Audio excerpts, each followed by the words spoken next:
Hello, this is Costin coming to you from Richmond, Virginia. I think it is about, oh wow, it's 2 o'clock in the morning. Okay, so I've been busy. The motto of my firm is fearless instruction.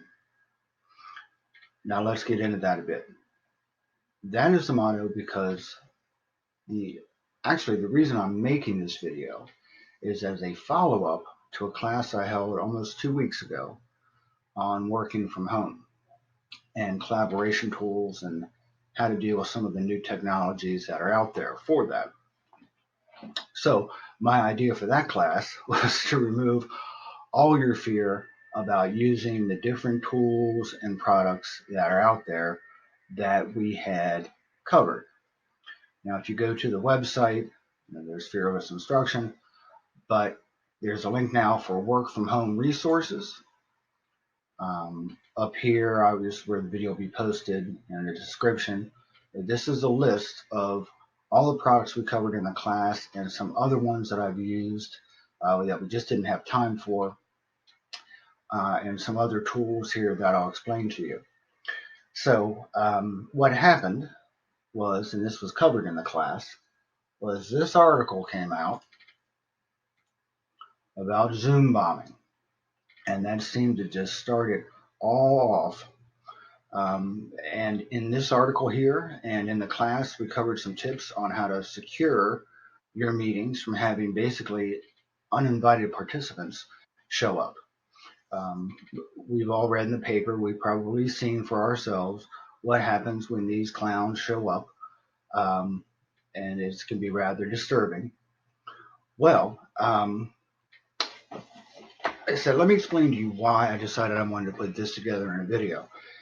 Is because the following Sunday night after the class, I attended, obviously, an online meeting with Zoom. It doesn't really matter what the tool was.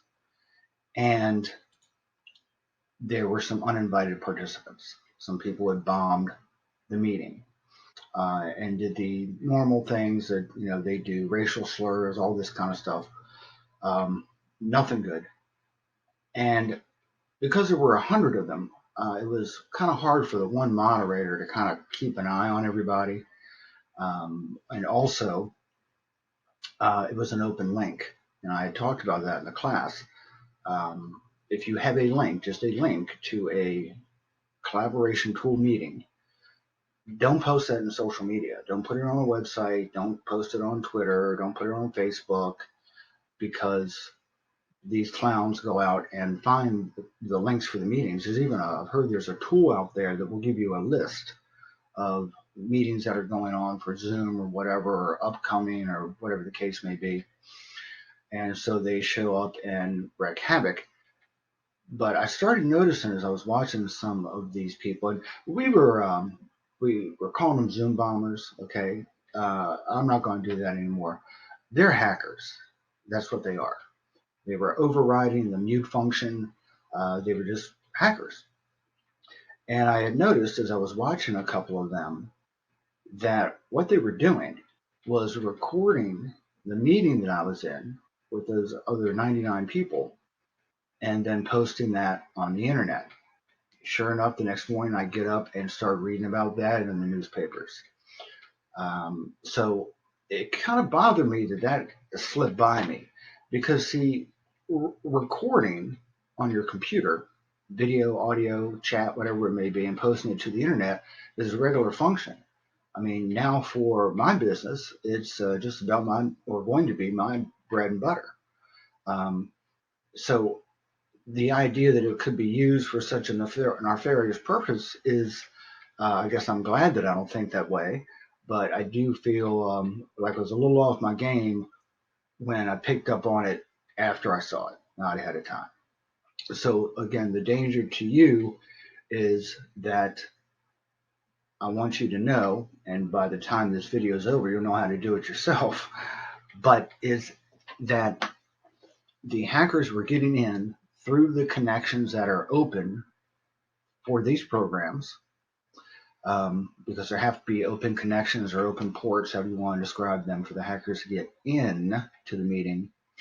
And then once they were in, they were able to tape the meeting, record it, just as if just like I'm doing right now. Okay, I'm not using any of these collaboration tools at the moment.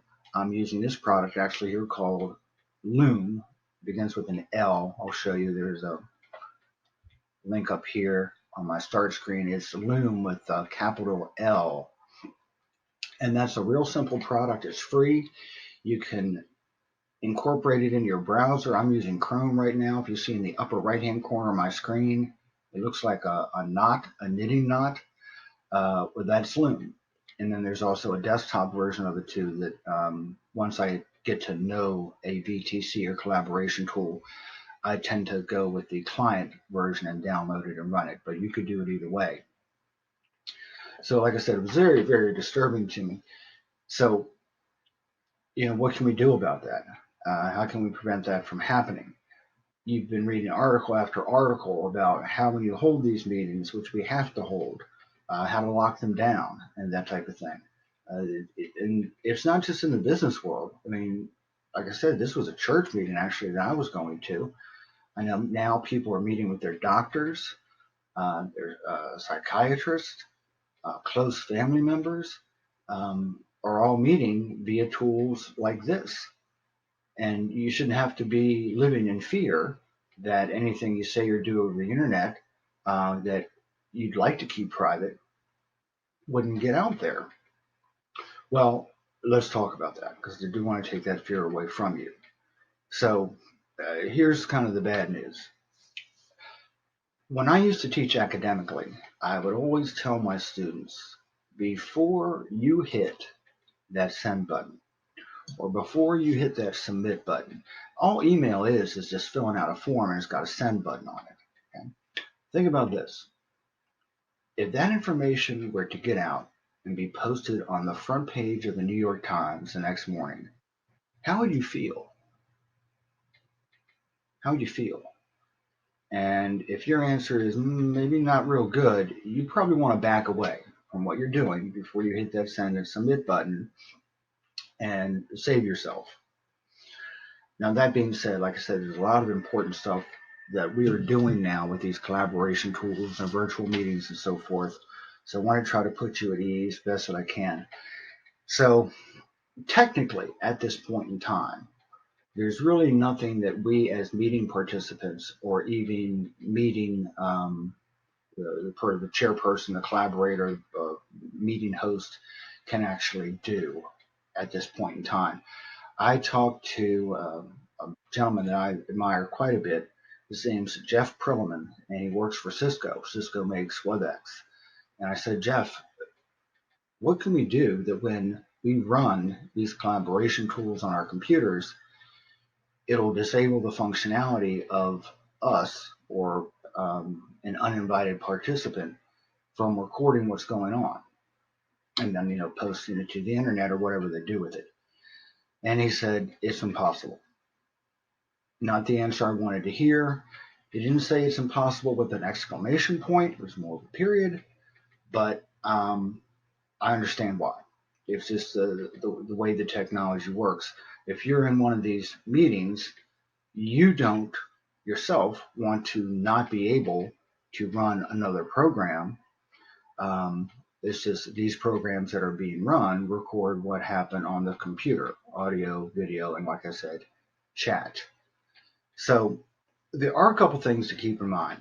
Going back to my idea about thinking about what you do when you hit submit or you hit send, it's just good common sense. It's just good common sense. We do have other ways of communicating, thankfully. There's telephone, there's text, and so forth. Cell phone, that's actually one of the more secure ways to communicate, believe it or not. And then there are a couple other things that also can be done, because I want to make this loud and clear. This activity is illegal. You're recording what somebody does on their computer, especially without them knowing it. I mean, I live in Virginia, but I mean, that's a felony. And then posting it on the internet, I don't know if that's a crime or not. I imagine it is, but it is a crime at the international level. Okay. So I'm sure I'm going to put an image up on your screen. A lot of you have seen an image like this before when you first get into work and log into your computer, but you'll see an image that looks like this. And it's a message to you telling you, do your work, don't go shopping, don't go gambling on the computer, don't look at pornography. We just look at it, we click OK, it goes away, and we're done. Well, some of these tools, like for instance, I do believe it is Cisco WebEx meetings. See if I can bring that up. That under the meeting menu, they have something called a welcome message. And when you click welcome message, what pops up on the screen, and I did mention this in class, is a place where you can type in a message similar to that.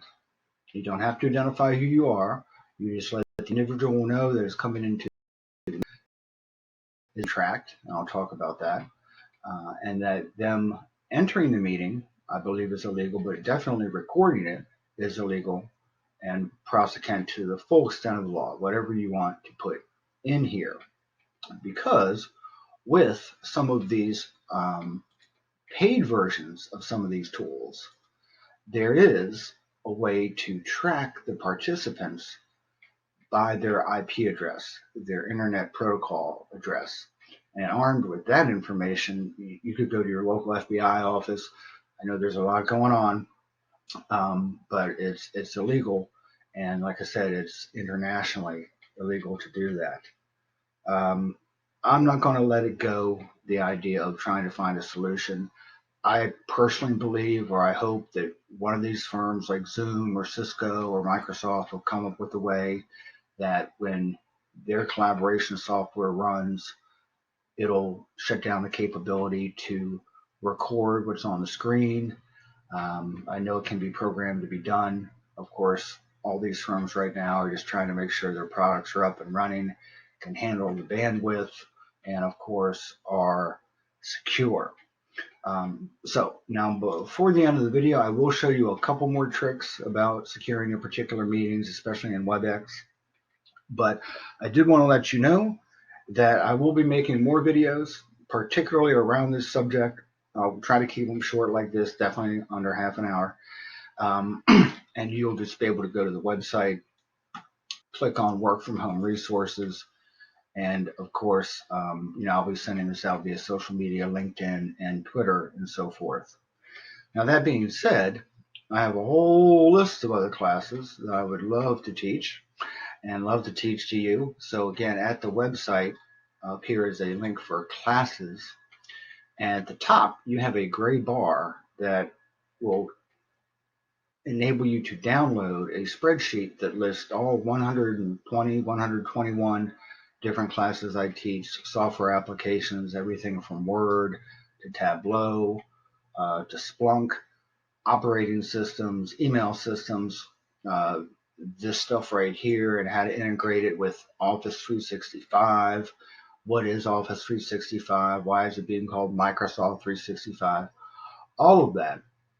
And the class, of course, can be tailored to you. If the topic that you see listed isn't exactly what you want, we can make it a smaller class as far as duration goes. We'll make it 2 hours or 4 hours. Of course, you can invite your teammates or whomever else you want to join you. I have lowered my prices because of what's going on. But of course, as you know now, it really is a perfect time to shine up your skills, get trained, maybe even try to get a certification if you're in that position.